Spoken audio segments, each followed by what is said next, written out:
You guys. Excuse my appearance. I literally just got back from the gym.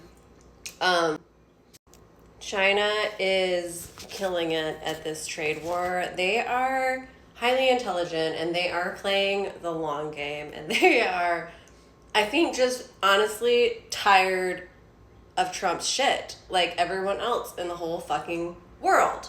They're spilling the tea.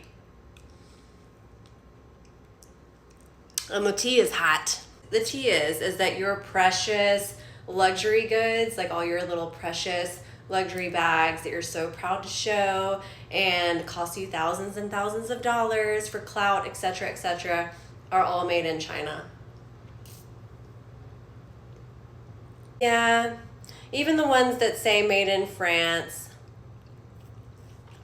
And let me just say that I've had this theory for some years now, simply because I've seen people with very good fakes, to the point where if you held them side by side, a real bag, you wouldn't be able to tell the difference. Turns out it's the same shit. The same shit. How are they able to get away with this, you ask?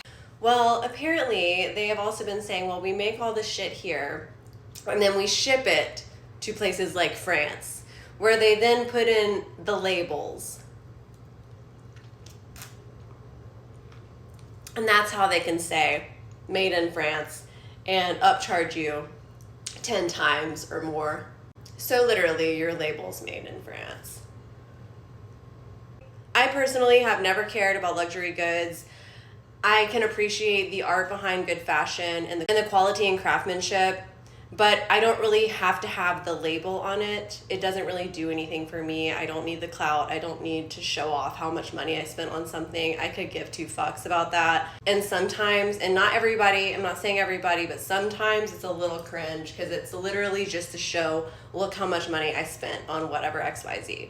And it turns out that it's all just made in China. And there's just something so poetic about that. Look, to me, I don't really give a fuck.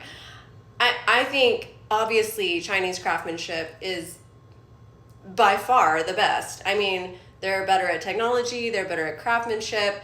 I think that we have been fed a bunch of fucking BS propaganda about Chinese quality and their quality of life and all the things. And all it takes is for you to know someone that lives there or be on apps like Rednote, which I am not, but I have heard and seen like reposts from it. And actually their quality of life is 10 out of 10. Even for the poorest, their poorest people live better than us. And they have pretty much nullified homelessness. It's down to like a fraction of a percent, I think, or like a 1% situation. So something over there that they're doing is really working out. I mean, we just love to bash things like communism and whatnot, but over here, our 1% is billionaires and the rest of us are just struggling. There, they seem to have figured it out.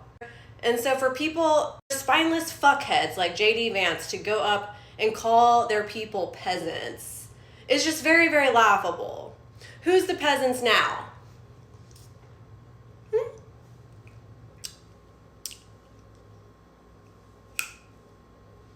Hilarious. You're just basically walking around with DHgate, let's be honest. Like, congratulations. You have fallen into the capitalist trap that is America. And also, no hate. Wear whatever you want to wear. Support whatever you want to support. I think I personally would rather support the Chinese manufacturers and the Chinese craftsmanship that is going into these bags and just calling it what it is. Than support some kind of weird ass American dream that doesn't even really exist for the sake of calling it luxury. But that's just me. And I think we could all learn something here today from this, because the level of pettiness on China's part for this is just quality. That is called going for the jugular, my friends. Going for the jugular.